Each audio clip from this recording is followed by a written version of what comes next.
أعوذ بالله من الشيطان الرجيم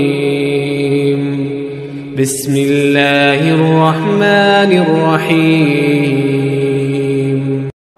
قوم ثمود قوم لوط قوم হুদ قوم সাবা قوم তুব্বা সবগুলোকে ধরেছে আল্লাহ তাআলা কালামে হাকিমে বলছেন আহুম খায়রুন আম কওম তুব্বা ওয়াল্লাযীনা মিন ক্বাবলিহিম আহলাকনাহুম।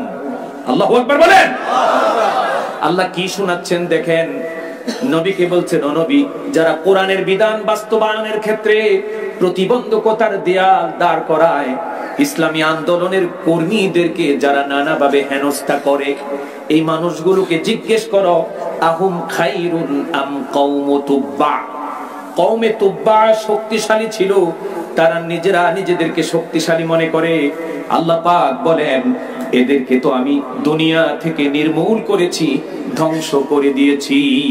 শুধু তাই নয়, আসহাবগুলোকে রব্বুল আলামিন ধ্বংস করে দিয়েছেন। আসহাবুল আইকা, কোরআন শরীফ পড়েন দেখবেন, আসহাবুল আইকা, আসহাবুল উখদুদ, আসহাবুল ফিল ধ্বংস করছে না? আসহাবুল আইকাকে রব্বুল আলামিন ধ্বংস করেছেন, আসহাবুল উখদুদকে ধ্বংস করেছেন, আসহাবুল ফিলকেও ছাড়েন নাই। আসহাবুল মাশআমা, আসহাবুর রাসসে, আসহাবুস সাবতে সহ যত আকওয়াম, যত আসহাব আছে, যত জালেম পৃথিবীতে আছে, যেই না ইনসাফের সীমানা টাচ করেছে কিংবা ক্রস করেছে, একটাকেও রব্বুল আলামিন সুস্থভাবে ছেড়ে দেন না। ঠিক না? প্রিয় বন্ধুগণ, ধরেছেন রব্বুল আলামিন আবু জাহেলকে, আবু লাহাবকে, উতবা, শায়বাকে, আসওয়াদ ইবনে ইয়াগুসকে, আখনাস ইবনে শুরাইক, কাউকে রব্বুল আলামিন ছাড়েন নাই। ঠিক যেমনি ভাবে ছাড়েন নাই জার্মানির হিটলারকে, ইতালির মুসোলিনিকে, কিউবার বাতিস্তাকে, চিলির পিনোশকে, ইরানের শাহকে, ভিয়েতনামের নগদিন দিয়েম, পানামার নরিয়েগা, একটারেও রব্বুল আলামিন সুস্থভাবে সম্মানের সাথে দুনিয়া ত্যাগ করতে দেয় না। ঠিক না? প্রিয় বন্ধুগণ, কেন কথাগুলো বললাম? আজকে কোরআনের কথা বলা কঠিন, কত কঠিন। রব্বুল আলামিন আমাদেরকে নবীর মাধ্যমে জানিয়েছেন, ইয়াতি আলান নাসি জামানুন الصابر فيهم على دينه كالقابض على الجمر। আল্লাহু আকবার বলেন। দিনের নবী আমাদেরকে আগেই সতর্ক করেছেন, ঈমানের দাবি অনুযায়ী কোরআনের কথাগুলো নিঃসংকোচিতে দেশের মধ্যে বলা তত কঠিন হবে, জ্বলন্ত আংরার উপর নগ্ন পায়ে দাঁড়িয়ে থাকা যত কঠিন। কঠিন না? কঠিন। আজকে কোরআনের মাহফিল বন্ধ করার জন্য আমাদের পার্লামেন্টে কুলাঙ্গার আওয়াজ তুলেছে, ঠিক না? কথা বলেন না কেন? ঠিক না? কোরআনের মাহফিল বন্ধ করার আবদার তুলেছে কারা? বাউল ফাউল বয়াতিরা। কারা? কিছু বাউল, কিছু ফাউল, কিছু বয়াতি।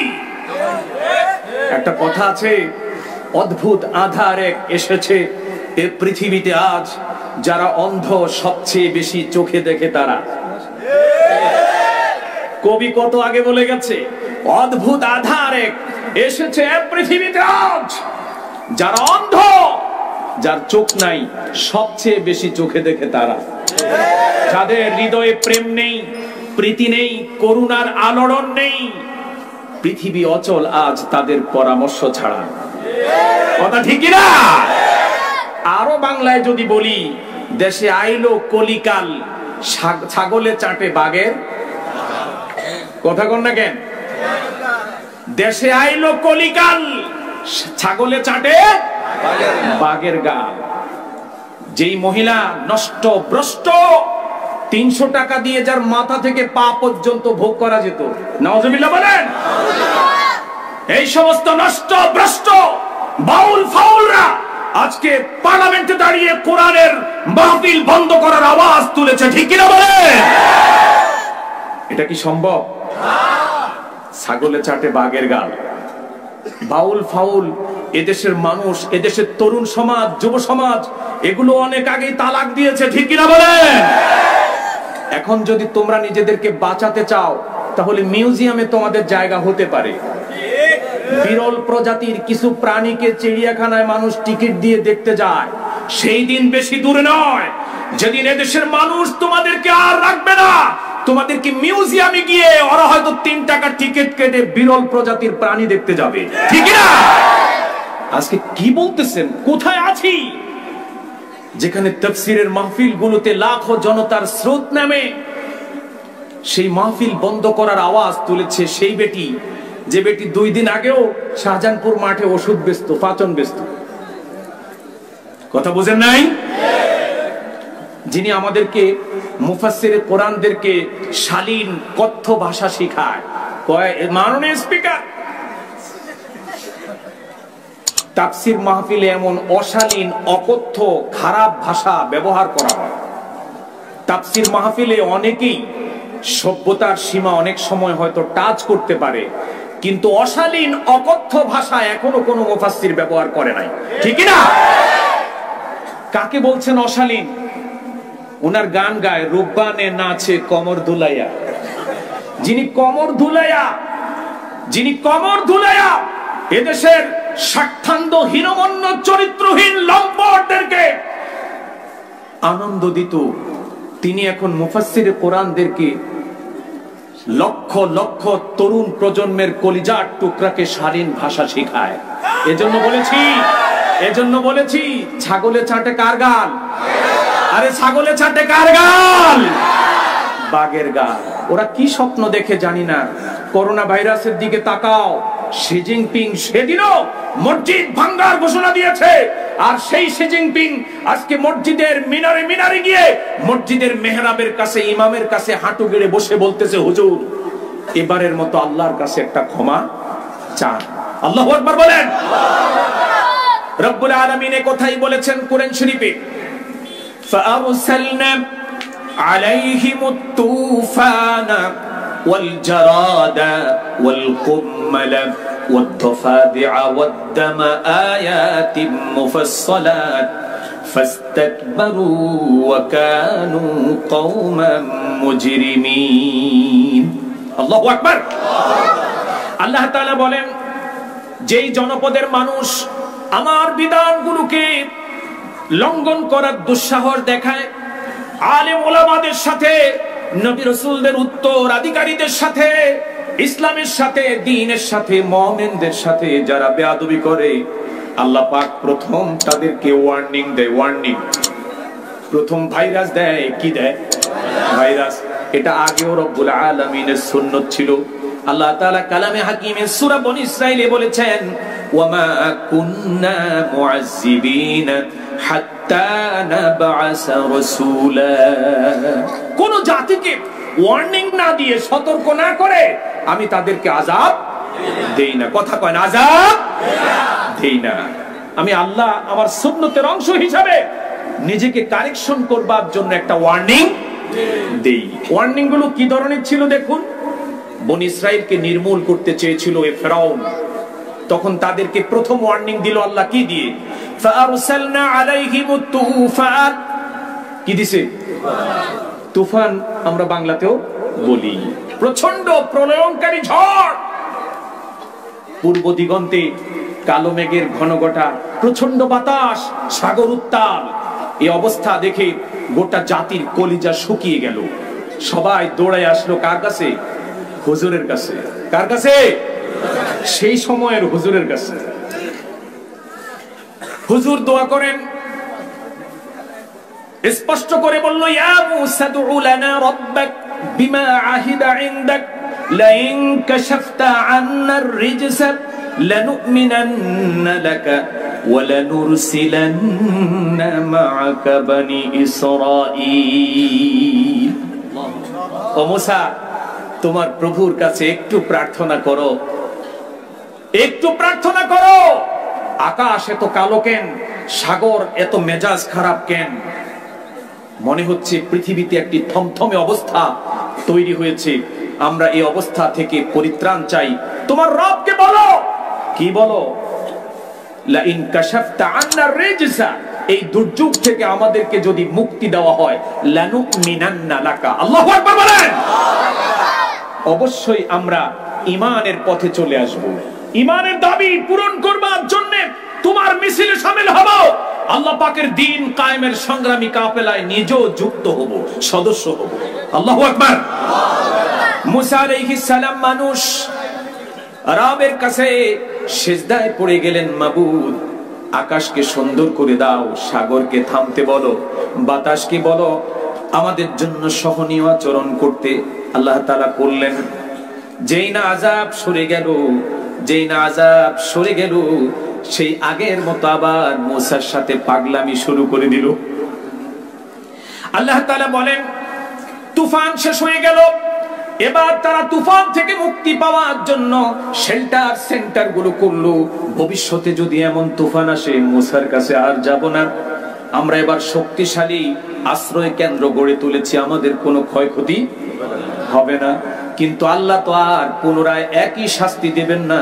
আল্লাহ তাআলা বলছেন এরপরে তিনি দিলেন ওয়াল জারাদা, পঙ্গুপাল দিলেন। পঙ্গুপাল মানে এক প্রকারের উই পোকার মতো পাকনাওয়ালা উই পোকা।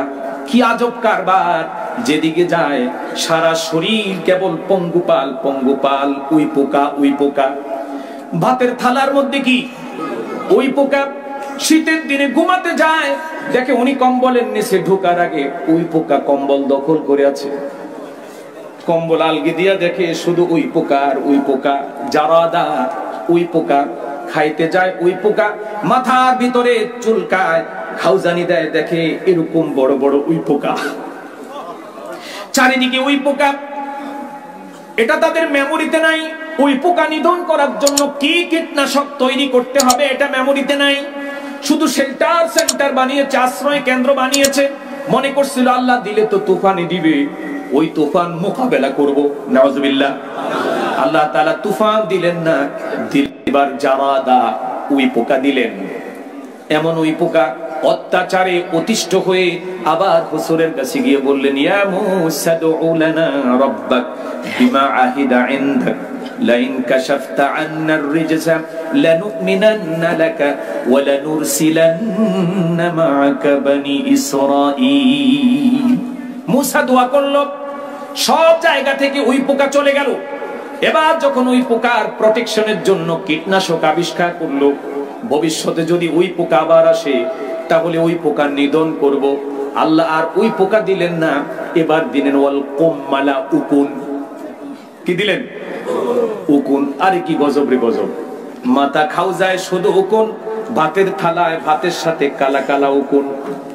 ওরে উকুন, কাঁথার নিচে উকুন, কম্বলের নিচে উকুন, চেয়ারের মধ্যে উকুন, সব জায়গায় উকুন, বইয়ের ভিতরে উকুন। উকুন আর উকুন, উকুনময় দুনিয়া। উকুন চিনেননি? বউয়ের মাথায় যেটা থায় আছে। উকুনের অত্যাচারে অতিষ্ঠ হয়ে আবার প্রার্থনা করল। উকুন থেকে জাতিকে রব্বুল আলামিন মুক্তি দিলেন। তুফানা ওয়াল জারাদা ওয়াল কুম্মালা ওয়াদ দাফাদিআ। উকুন থেকে মুক্তি পাওয়ার পরে আবার সেই পাগলামি, আল্লাহ পাকের দ্বীনের সাথে বেয়াদবি, আবার সেই আগের মতো। কারণ ইদা মাসাল ইনসানা দুররুন দাআনা লিজামবিহি আও কাঈদান আও কাঈমা।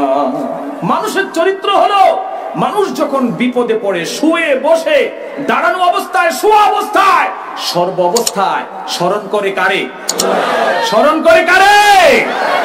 আল্লাহরে। আল্লাহ কয় যখন সাইরা যায় তখন যেন আল্লাহকে অতীতে কোনোদিন ডাকেই নাই। কথা ঠিক কি না? পেটে ব্যথা হলে হুজুরের কাছে দৌড়াদৌড়ি, এটা ব্যক্তি জীবনেও আছে, জাতীয় জীবনেও আছে। প্রিয় বন্ধুগণ, আস্তে আস্তে করে উকুন থেকে মুক্তি পেল, তুফান থেকে ত্রাণ পেল, এবার ওই পোকা থেকে পরিত্রাণ পেয়ে গেল। এবার আবার সেই পাগলামি শুরু করে দিল, এলমে ওয়াহির সাথে বেয়াদবি শুরু করলো, মুসার বিরুদ্ধে গ্রেফতারি পরোয়ানা জারি করলো। আল্লাহ তাআলা বলেন তোরাও ষড়যন্ত্র করিস, আমিও হিকমত করে করে টার্গেটে নিয়ে আসতেছি। আল্লাহু আকবার। এগুলো ছিল ওয়ার্নিং, এগুলো ছিল সতর্কবাণী। প্রিয় বন্ধুগণ, এরপরে যখন পাগলামি করলো, নতুন করে আল্লাহ তাআলা এবার শাস্তি দিল। ব্যাং। কি দিল? ব্যাং। ভাত খাইতে বইছে, শীতের দিনে হাঁসের মাংস দিয়ে ভাতটা মাখছে, হঠাৎ করে গোস্তের লগে দেখে 3টা 4টা ব্যাং। খাইবেন নি? আর খাইবেন নি? ভাতের থালা ফেলে দিল, টেবিলের উপরে ব্যাং, বইয়ের ভিতরে ব্যাং, মাথার উপরে ব্যাং, হাতের উপরে ব্যাং, সব জায়গায় ছোট ছোট ব্যাং, কম্বলের নিচে ব্যাং, কাঁথার নিচে ব্যাং, সব জায়গায় ব্যাং।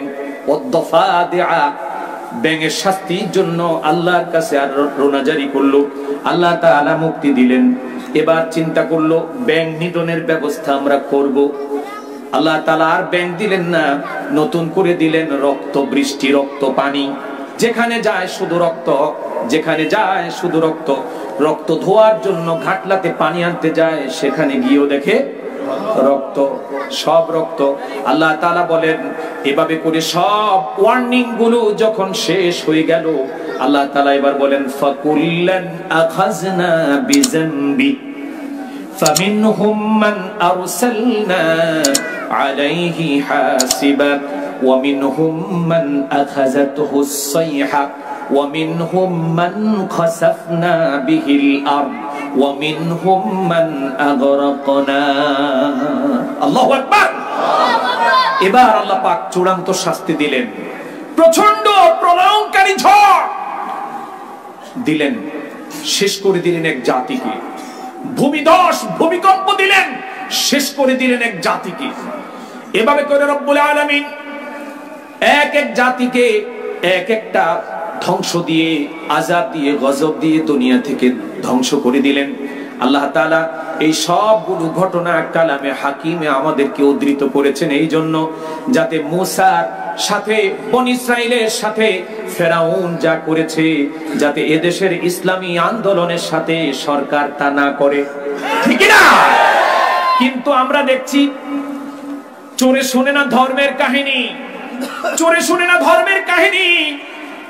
পার্লামেন্টে দাঁড়িয়ে এতগুলো মানুষ কোরআন নিষিদ্ধ করার জন্য বাউল আর ফাউল আর বয়াতিরা আওয়াজ তুললো।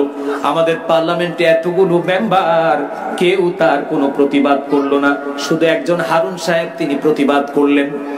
আমরা আজকে মসজিদে, মাদ্রাসায়, সব জায়গায় আমাদেরকে ইউনাইটেড হতে হবে, ঐক্যবদ্ধ হতে হবে, দল মত নির্বিশেষে সবাইকে ঐক্যবদ্ধ হতে হবে। যে যেই দল করেন করতে পারেন, কিন্তু আল্লাহর পক্ষে, আল্লাহ পাকের দ্বীনের জন্য এই উকুনের শাস্তি, প্রলয়ঙ্কারী ঝড়ের শাস্তি, ব্যাঙের শাস্তি, মশার শাস্তি, করোনা ভাইরাস থেকে জাতিকে মুক্ত করতে চাইলে আল্লাহ পাকের কালামের বিরোধিতা নয়, বরং কালামের বিধানগুলো এই জমিনের মধ্যে কায়েম করতে হবে,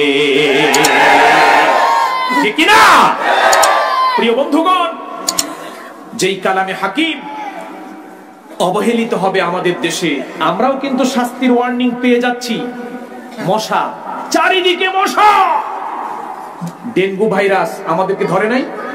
চিকুনগুনিয়া ধরে নাই? আজকে করোনা ভাইরাস ধরছে চায়নারে। কি হয়েছে জানেন? আল্লাহু আকবার। আল্লাহ কি না পারেন? গোটা পৃথিবীতে তথ্য বিজ্ঞান প্রযুক্তিতে যে দেশটি উৎকর্ষতা সাধন করেছে, মাত্র 2 সপ্তাহের ব্যবধানে ওই দেশ হয়ে গেছে একটা ভুতুড়ে নগরী। আল্লাহু আকবার। রাস্তাঘাট সব খালি, কোথাও কোনো মানুষ নাই। মাল্টি স্টোরিড বিল্ডিং গুলোতে দরজা জানালা সব বন্ধ। হাইওয়ে সড়কেও কোনো মানুষ নাই। চীনের মানুষকে পৃথিবীর কোনো দেশ ঢুকতে দেয় না, আবার পৃথিবীর বাইরে থেকেও কোনো মানুষ চীনে যায় না। আমি বলি, যদি মাত্র 2 মাস আল্লাহ তাআলা যদি এই করোনা ভাইরাস থেকে মুক্তি না দিয়ে শুধু 2 মাস কন্টিনিউ করে, তাহলে চ্যালেঞ্জ করে বলতে পারি গোটা পৃথিবীর মধ্যে সবচেয়ে দরিদ্র দেশের তালিকার মধ্যে চীনের নাম হবে 1, ঠিক না? গোটা পৃথিবীর দরিদ্রতম দেশগুলোর তালিকায় নাম্বার 1 হবে কোন দেশ? চীন। তো চীন যেখানে এত বড় বাণিজ্যিক ভাবে পরাশক্তি, শি জিনপিং যেখানে ইমামদের কাছে এসে হাঁটু গেড়ে ধর্ণা দিচ্ছে, তোমরা কোন ছাতা, ঠিক না?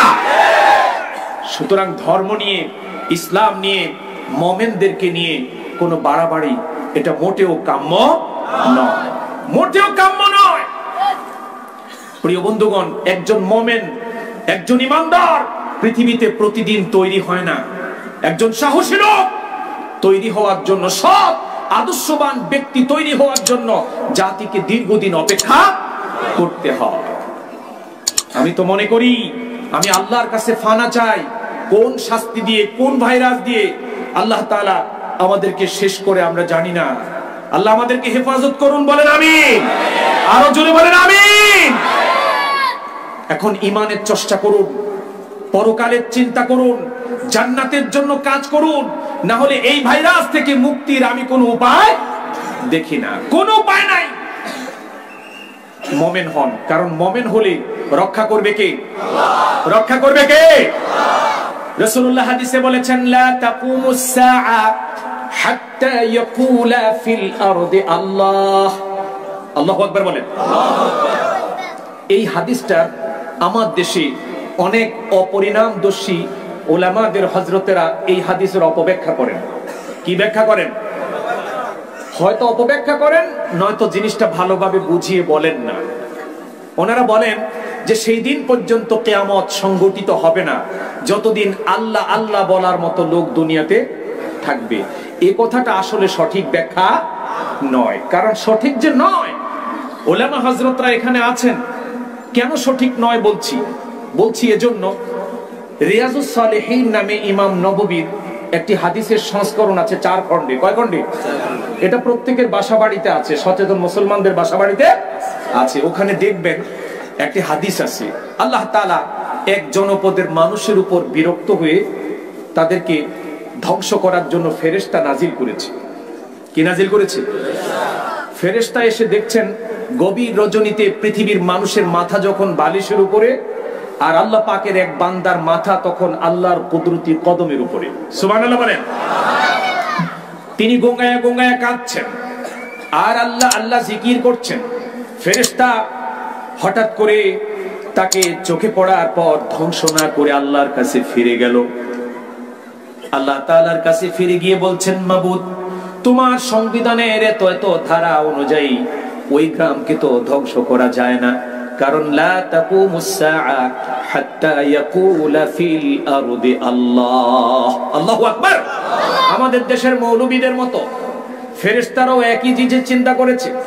আল্লাহর কাছে গিয়ে বলছে, মাবুদ, ওই গ্রামের মধ্যে তো এখনো তোমার জিকির করার মতো একজন লোক আছেন, যিনি গভীর রজনীতে শুধু তোমার জিকির করে তোমাকে ডাকে। আল্লাহ তাআলা নির্দেশ দিয়ে বললেন, ধ্বংসের কাজটা আগে ওই ব্যক্তি থেকেই শুরু করে দাও। আল্লাহু আকবার বলেন না।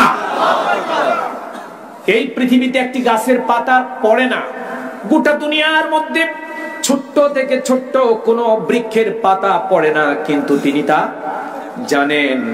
এই গ্যারান্টি তিনি কোরআনে দিয়েছেন, মা তাসকুতু মিন ওয়ারাকাতিন ইল্লা ইয়ালামুহা ওয়ালা হাববাতিন ফি যুলুমাতিল আরদি ওয়ালা রাতবিন ওয়ালা ইয়াবিসিন ইল্লা ফি কিতাবিন মুবিন। মা তাসকুতু মিন ওয়ারাকাতিন, গাছের একটি পাতাও পড়ে না, ইল্লা ইয়ালামুহা, কিন্তু তিনি তা, কথা কয় না, তিনি তা, মৃত্তিকার অন্ধকার অংশে কোনো শস্য কণা পতিত হয় না, কিন্তু তিনি তা জানেন। রে ফেরেশতা, গোটা দুনিয়ার মধ্যে মাটির অন্ধকার অংশে একটা শস্য দানা পড়লে আমি জানি।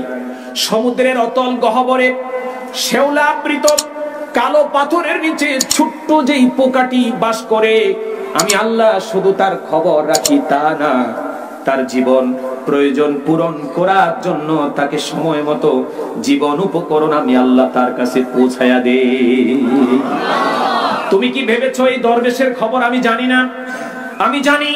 আমি নির্দেশ দিলাম, ওই আল্লাহ আল্লাহ জিকির করার মতো ব্যক্তি থেকে ধ্বংসযজ্ঞ শুরু করো। কেন? অপরাধটা কি? আল্লাহ তাআলা বললেন, সে আল্লাহ আল্লাহ জিকির করে, কিন্তু সে আল্লাহ পন্থী নয়। আল্লাহ জিকির করা এক জিনিস, আর আল্লাহ পন্থী হওয়া সম্পূর্ণ আরেক জিনিস। ঠিক না? এই পৃথিবীতে কার্ল মার্কস, লেনিন, মাও সেতুং, মুস্তাফা কামাল আতাতুর্ক গোটা পৃথিবীর মানুষকে পরিচালনার জন্য মানব রচিত অনেক অনেক বিধান তারা দিয়েছে। যে ব্যক্তি কার্ল মার্কসের ভক্ত তাকে বলা হয় কার্ল মার্কস পন্থী, যে ব্যক্তি লেনিনের ভক্ত তাকে বলা হয় লেনিন পন্থী। কি পন্থী কয় না? আমাদের দেশে এক একজন এক এক পন্থী। আর আল্লাহ রাব্বুল আলামিনের আইন কানুন বিধিবিধান হুকুম আহকাম গুলো দিয়ে গোটা দুনিয়া পরিচালিত হোক, এটার জন্য যিনি শুধু জিকির করেন না, যিনি শুধু সংগ্রাম করেন, চেষ্টা প্রচেষ্টা চালান, সম্ভাব্য সকল উপায়ে যিনি আল্লাহর আইনকে জমিনের মধ্যে বাস্তবায়নের জন্য সংগ্রাম করেন, গোটা পৃথিবীর স্রোতের প্রতিকূলে গিয়েও যিনি এই চেষ্টা প্রচেষ্টা চালান, তাকে বলে আল্লাহপন্থী। তাকে কি বলে? আল্লাহপন্থী। ভাইরা আমার, এজন্য লা তাকুমুস সাআ হাত্তা ইয়াকুলা ফিল আরদি আল্লাহ। এই হাদিসের অনুবাদটা সঠিক হলো, পৃথিবীতে ততদিন পর্যন্ত সমূলে ধ্বংস হবে না, হতে পারে না, যতদিন আল্লাহপন্থী, আল্লাহর আইনের জন্য লড়াই করার মতো একজন ব্যক্তিও দুনিয়াতে থাকবে। ঠিক না? এটার প্রমাণ নেন। আজকে যে আয়াতে কারিমাগুলো আমি আপনাদের সামনে পাঠ করেছি, এটা আল্লাহ পাকের কালাম কিন্তু নয়। যেই আয়াতগুলো আমি পাঠ করেছি সরাসরি এগুলো আমার রবের কথা নয়, এগুলো হচ্ছে আমার রবের এক গোলাম, গোলামির পরীক্ষা দিয়ে যিনি সফলতার সাথে উত্তীর্ণ হয়েছেন, তার মুখ দিয়ে বেরিয়ে আসা বরকতময় যতগুলো দোয়া আছে সবগুলো আল্লাহ আখিরি পয়গাম কালামে হাকিমের মধ্যে কোট করে দিয়েছে। আল্লাহু আকবার বলেন। আল্লাহ তাআলা এরকম অনেকের কথাই বলেছে। লোকমান কোন নবী ছিল না, কিন্তু লোকমানের মুখ থেকে কিছু কথা বের হয়েছে, আল্লাহর এগুলো খুব পছন্দ হয়েছে। আল্লাহ তাআলা কয়, এই কথাগুলোকে আমি আমার মূল্যবান গ্রন্থ কালামে হাকিমে কোট করে দিলাম। সুবহানাল্লাহ। ইব্রাহিম আলাইহিস সালাম যখন পৃথিবীতে ছিলেন, তখন গোটা দুনিয়া নামক গ্রহের মধ্যে আল্লাহর পক্ষে, আল্লাহ পাকের বিধানের পক্ষে তাওহীদের পতাকা ঝান্ডা উত্তোলন করার মতো আর দ্বিতীয় সেকেন্ড কোন পার্সোনালিটি ছিল না। একজন মাত্র ব্যক্তি দুনিয়াতে ছিল, তার নাম কি? ইব্রাহিম। আল্লাহ তাআলা দুনিয়াকে ধ্বংস করেন নাই, কারণ ইব্রাহিম আল্লাহ আল্লাহ করতো না, বরং তিনি আল্লাহপন্থী ছিলেন। আল্লাহ পাকের বিধানকে, তাওহীদের ঝান্ডাকে উঁচু করে ধরবার জন্য নমরুদের মতো প্রতাপশালী বাদশার সামনে তিনি দাঁড়িয়েছেন এবং লড়াই করেছেন। ঠিক না? এটাই ছিল আল্লাহপন্থীর কাজ।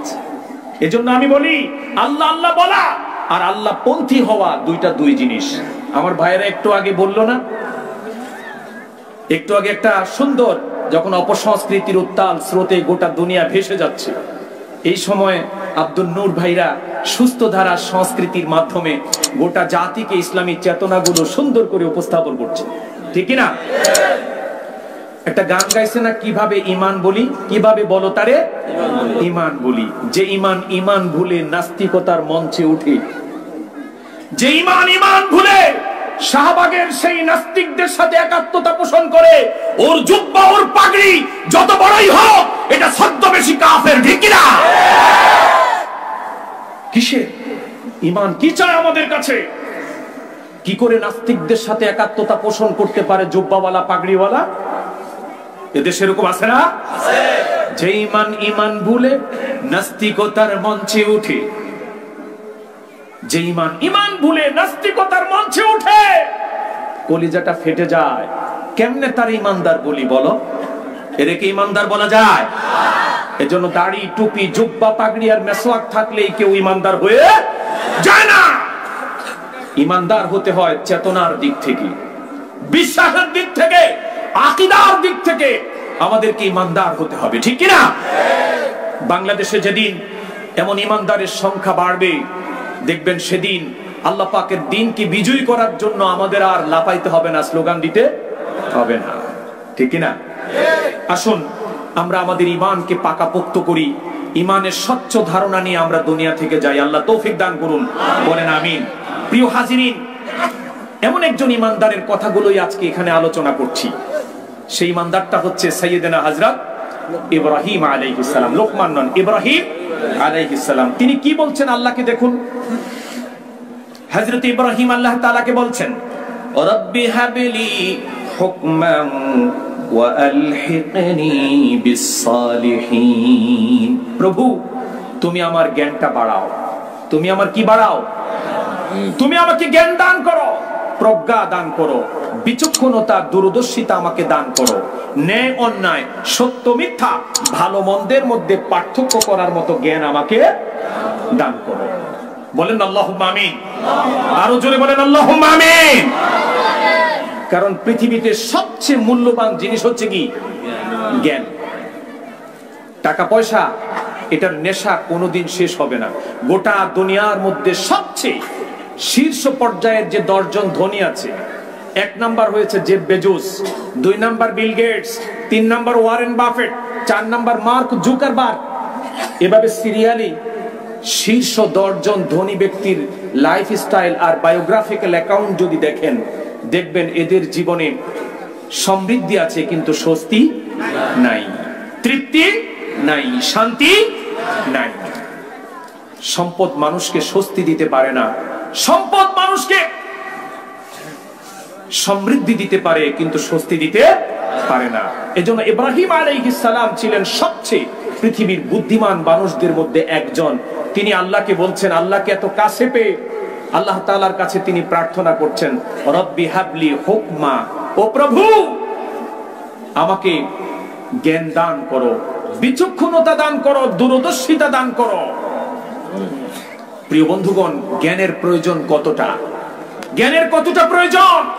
আজকের বাংলাদেশে সাধারণ মানুষের মধ্যে যদি ইলমে ওয়াহির জ্ঞানটা থাকতো, আমাদের বুদ্ধিজীবীদের মধ্যে, আমাদের নেতাদের মধ্যে যদি ইলমে ওয়াহির জ্ঞানটা থাকতো, তাহলে তারা দুনিয়ার জন্য এভাবে পেছনে পড়তো না, বরং পরকালীন ঠিকানা, চিরস্থায়ী ঠিকানা আখিরাতে জান্নাত কামাই করার জন্য তারা পাগল হয়ে যেত, ঠিক না? কিন্তু আমরা আসলে ইলমে ওয়াহি আমাদের নাই, জান্নাত আর জাহান্নামের নলেজ আমাদের নাই। জান্নাত জাহান্নাম কি জিনিস এ বিষয়ে জ্ঞান চেয়েছেন রব্বুল আলামিনের কাছে ইব্রাহিম আলাইহিস সালাম। আমাদেরকেও চাইতে হবে, রব দুনিয়ার জীবন চিরস্থায়ী নয়, বরং তুমি আমাকে সেই জ্ঞান দান করো যেই জ্ঞান দিয়ে আমি আমার জীবনের টার্গেটকে ফিল আপ করতে পারি। বলেন আমিন। আরো জোরে বলেন আমিন। কারণ এই জ্ঞান আল্লাহ পাকের একটি রহমত। ইমাম শাফি রাহিমাহুল্লাহ তার উস্তাদ ওয়াকি রাহিমাহুল্লাহর কাছে অভিযোগ করেছিল, উস্তাদ ইলমে ওয়াহি আমি শিখতে চাই, কিন্তু এটা তো আমি বারবার ভুলে যাই। শাকাউতু ইলা ওয়াকিইন আন সুই হিফজি ফাআওসানি ইলা তারকিল মাআসি। আমি অভিযোগ করলাম আমার উস্তাদ ওয়াকি রাহিমাহুল্লাহর কাছে যে আমি জ্ঞান ভুলে যাই। ওয়াকি আমাকে উপদেশ দিলেন, তুমি বিদ্রোহ ছেড়ে দাও। ফা ইন্নাল ইলমা নূরুম মিন ইলাহি ওয়া নূরুল্লাহি লা ইউতা লিআসি। কারণ ইলমে ওয়াহি এটা হচ্ছে একটি আলো, এই আলো আল্লাহ তাআলা কোনো পাপিষ্ঠকে দান করে না। আল্লাহু আকবার বলেন। আল্লাহ তাআলা কালামে হাকিমে বলেন, ইউতিল হিকমাতা মান ইয়াশা ওয়া মান ইউতাল হিকমাতা ফাকাদ উতিয়া খায়রান কাসীরা ওয়া মা ইয়াযাক্কারু ইল্লা উলুল আলবাব। ইউতিল হিকমাতা মান ইয়াশা, তিনি যাকে খুশি এই হিকমতার প্রজ্ঞা দান করেন, আর যাকে তিনি চান না সে হাজারো চেষ্টা করেও এই প্রজ্ঞা তিনি পান না। এজন্য ইব্রাহিম আলাইহিস সালাম জ্ঞান চেয়েছেন কার কাছে? আওয়াজ করে বলেন কার কাছে? আল্লাহ তাআলার কাছে। এরপরে বলতেছেন ওয়া আলহিকনি বিসসালিহিন, আমাকে নেককার, ফরহেজগার, সৎ আদর্শবান বান্দাদের সাথে আমাকে যুক্ত করে নাও। কত বড় কথা! ওনার চেয়ে বড় নেককার ফরহেজগার দুনিয়াতে কয়জন আছে? এরপরও তিনি একা থাকতে চান না। আল্লাহ তাআলাকে বলছেন, মাবুদ দুনিয়া এবং আখিরাতে আমি ইব্রাহিমকে তুমি সৎ আদর্শবান মানুষগুলোর সাথে লেগে থাকার, যুক্ত থাকার তৌফিক দিয়ে দাও। কারণ পৃথিবীতে মানুষ কেউ গুনাহগার হয়ে জন্মায় না।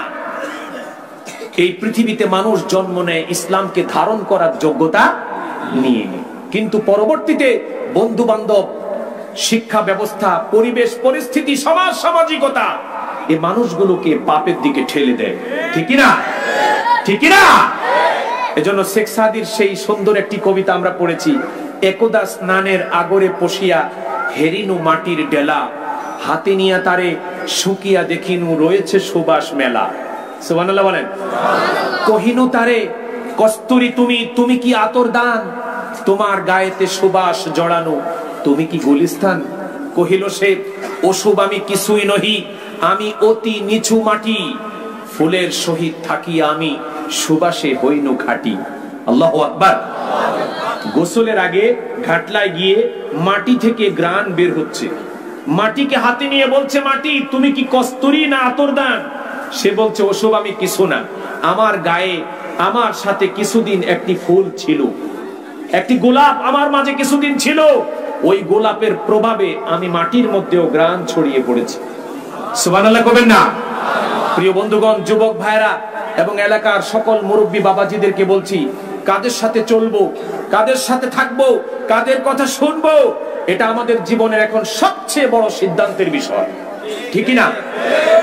সবচেয়ে বড় সিদ্ধান্তের বিষয় কার সাথে থাকবেন আপনি। আল ইনসানু আলা দীনে খালিলি ফালিয়ানজুর মান ইউখাল। মানুষ তার বন্ধুর দিন আর আদর্শ দ্বারা প্রভাবিত হয়, আদর্শ দ্বারা প্রভাবিত হয়। সুতরাং বন্ধুত্ব নির্বাচন করার ক্ষেত্রে আমাদেরকে সবচেয়ে বেশি সাবধানী ভূমিকা পালন করতে হবে। কার সাথে থাকবেন, কার সাথে থাকবেন, কার কথা শুনবেন, কার সাথে চলবেন। কারণ এমন একজন মানুষকে আপনি বন্ধু বানাবেন যে বন্ধুত্ব শুধু দুনিয়াতে নয়, বরং আখিরাতেও নাজাতের জন্য আপনার উপকার হয়, ঠিক না? কথা বলেন না কেন, ঠিক না? দুনিয়াতে সদ্ভাব ভালোবাসা রাখবেন এমন মানুষের সাথে যেই বন্ধুত্ব মৃত্যুর পরেও অটুট থাকবে। মৃত্যুর পরে কাদের বন্ধুত্ব অটুট থাকবে? কোরআন শরীফে আল্লাহ বলছেন, আল আখিল্লাউ ইয়াওমাইযিন বা'দুহুম লিবা'দিন আদুউন ইল্লাল মুত্তাকিন। আল আখিল্লাউ ইয়াওমাইযিন বা'দুহুম লিবা'দিন, বন্ধুগুলো সেই দিন একজন আরেকজনের শত্রু হয়ে যাবে। কি হয়ে যাবে? কি হবে? শত্রু হবে। ইল্লাল মুত্তাকিন, শুধু যারা জীবন পরিচালনার ক্ষেত্রে তাকওয়ার নীতি অবলম্বন করেছে, এদের বন্ধুত্ব দুনিয়াতেও আছে আখিরাতেও থাকবে। দুনিয়াতেও আছে আখিরাতেও থাকবে। সুবহানাল্লাহ বলেন। যারা ঈমানের ভিত্তিতে, তাকওয়ার ভিত্তিতে যারা বন্ধুত্ব করে না, এই মানুষগুলোর বন্ধুত্ব খুবই অস্থায়ী। আল্লাহ তাআলা কালামে হাকিমে বলছেন, কুল্লামা দাখালাত উম্মাতুল লা'নাত উখতাহা হাত্তা ইযা দারাকু ফিহা জামিআ قالت أخراهم لأولاهم ربنا هؤلاء أضلونا فآتهم عذابا ضعفا من النار قال لكل ضعف ولكن لا تعلمون الله أكبر। আল্লাহ তাআলা বলেন যে গুনাহগারগুলো যত আন্তরিক সম্পর্ক নিয়ে দুনিয়া থেকে পৃথিবী থেকে আসুক না কেন, কিয়ামতের দিন মুসিবতের সময় এগুলো একজন আরেকজনের শত্রু হয়ে যাবে, একজন আরেকজনকে অভিশাপ দিবে। কর্মীরা নেতাদেরকে বলবে, রব্বানা হাউলাই আযাল্লুনা, প্রভু দুনিয়াতে আমরা পথভ্রষ্ট হয়েছি, আলেম ওলামাদেরকে গালি দিয়েছি, বিদ্রুপ করেছি, উপহাস করেছি, আল্লাহ পাকের দ্বীন কায়েমে বাধা দিয়েছি, কোরআনের পথে ছিলাম না, ইসলামের পথে ছিলাম না। এর একমাত্র কারণ হলো আমাদের এই বন্ধুগণ, ঠিক না? আল্লাহ পাক বলছেন, এবার আবেদন করবে, আতিহিম দিফাম মিনাল আযাব, আমাদেরকে যে শাস্তি দিবেন তার থেকে দ্বিগুণ শাস্তি আপনি তাদেরকে দিন। আল্লাহ পাক কি বলবেন? লিকুল্লিন দিফুন ওয়ালাকিন লা তা'লামুন, তোমাদের উভয় গ্রুপের জন্য ডাবল শাস্তি আছে, চিন্তার কোনো কারণ নাই। নাউজুবিল্লাহ বলেন, আরো জোরে বলেন নাউজুবিল্লাহ। প্রিয় বন্ধুগণ, এজন্য ইব্রাহিম আলাইহিস সালাম নেককারদের সাথী হতে চেয়েছেন। এই পৃথিবীতে যে যাকে অনুসরণ করবে, মনে রাখবেন কিয়ামতের দিন আপনার হাসর, মিজান, পুলসিরাত সবকিছু ওই মানুষগুলোর সাথেই হবে। মান তাশাব্বাহা বিকাউমিন ফাহুয়া মিনহুম। আপনার আচার আচরণ, আপনার পোশাক পরিচ্ছদ, আপনার লেনদেন, আপনার কথাবার্তা, চিন্তা চেতনা যার সাথে মিলে যাবে, কিয়ামতের দিন আপনার অবস্থান সেই মানুষগুলোর সাথেই হবে। আমাদের দেশের যুব সমাজ ভাইরা যারা হলিউড বলিউডের বিভিন্ন স্টার সেলিব্রিটিদেরকে অনুসরণ করুন, সতর্ক হয়ে যান। কারণ কিয়ামতের দিন যদি আপনার বন্ধু হয় শাহরুখ খান, তাহলে উপায় আছে? উপায় আছে? ওর নিজেরই তো খবর থাকবে না, কঠিন অবস্থায় পড়বে সে। এজন্য নেককার, দিনদার, ফরহেজগার মানুষদের সাথে আমরা দুনিয়াতে থাকার চেষ্টা করব। আল্লাহ তাআলা আমাদেরকে কবুল করুন, বলেন আমিন।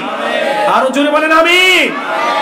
আর দেশের মধ্যে খুব ভালোভাবে আমাদেরকে খেয়াল করতে হবে, এমন মানুষকে বন্ধু বানাবো না, এমন মানুষকে নেতা বানাবো না, এমন মানুষকে মুরব্বী বানাবো না যে মানুষগুলোর কথা শুনলে আল্লাহ বিরোধী কাজ আমাকে করতে হয়। আছে না নাই? আছে না নাই? সুতরাং আপনাদের সকলের প্রতি বিনয়ের সাথে আবেদন থাকবে, এখানেই আমাদের আখিরি ঠিকানা জান্নাত। সেই জান্নাতে যাওয়ার জন্য যা যা করণীয় আমাদের সবাইকে তা করতে হবে। আর জাহান্নাম থেকে বাঁচবার জন্য আমাদেরকে আপ্রাণ চেষ্টা চালাতে হবে। বলেন আমিন। বলেন আমিন। রাসূলুল্লাহ বলেছেন, মা রাআইতু মিসলান নার নামা হারিবুহা ওয়ালা মিসলাল জান্নাতে নামা তালিবুহা। জাহান্নাম থেকে বাঁচতে চায় এমন মানুষ কখনো নিশ্চিন্তে ঘুমাতে পারে না, আবার জান্নাতে ঢুকতে চায় এমন মানুষও কখনো নিশ্চিন্তে ঘুমাতে পারে না। কারণ জাহান্নাম খুব ভয়াবহ জায়গা। সবচেয়ে ছোট শাস্তি, সবচেয়ে নরমাল শাস্তিটা হলো, হাদিসে এসেছে, ইন্না আহওয়ানা আহলিন নার আযাবান ইউনতাআলু বিনালাইনি মিনান নার। নাউযুবিল্লাহ বলেন। জাহান্নামের সবচেয়ে ছোট শাস্তি, হালকা শাস্তিটা হলো যে এক জোড়া পাদুকা, এক জোড়া জুতা, জাহান্নামের তৈরি এক জোড়া জুতা জাহান্নামীকে পরিয়ে দেওয়া হবে। রাসূলুল্লাহ হাদিসে বলেছেন, ইয়াগলি দিমাগুহু মিন হারারাতিন আলাইহি। সেই জুতা জাহান্নামের আগুনে তৈরি, এমন কঠিন আযাব এই পায়ের মধ্যে লাগাবার সঙ্গে সঙ্গে গোটা দেহ ঠিক থাকবে। ইয়াগলি দিমাগুহু, তার মাথার মগজগুলো ভাতের মাড়ের মতো উতরাতে থাকবে। ভাতের মাড় যেমন উতরায়, জাহান্নামের সবচেয়ে সহজ হালকা শাস্তি হলো এক জোড়া জুতা।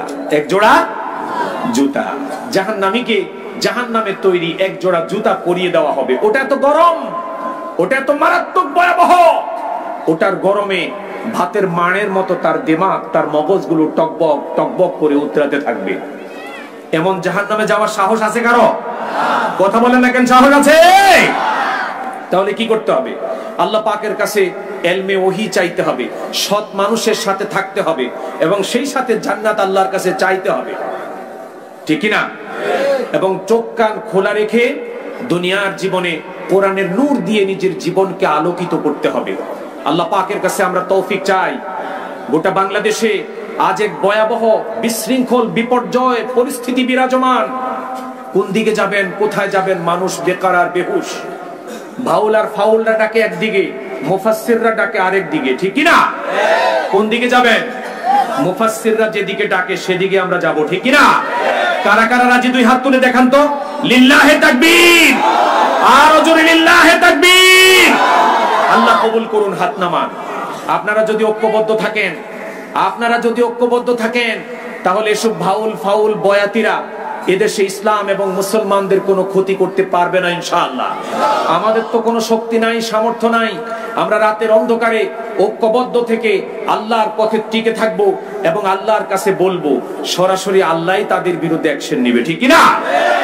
চীনে যে আল্লাহ অ্যাকশন নিচ্ছেন, সেই শাস্তিগুলো দিয়ে আল্লাহ যাদেরকে সোজা করেছিলেন, আল্লাহ তাআলা এখনো পারেন সোজা করে দিতে, ঠিক কি না?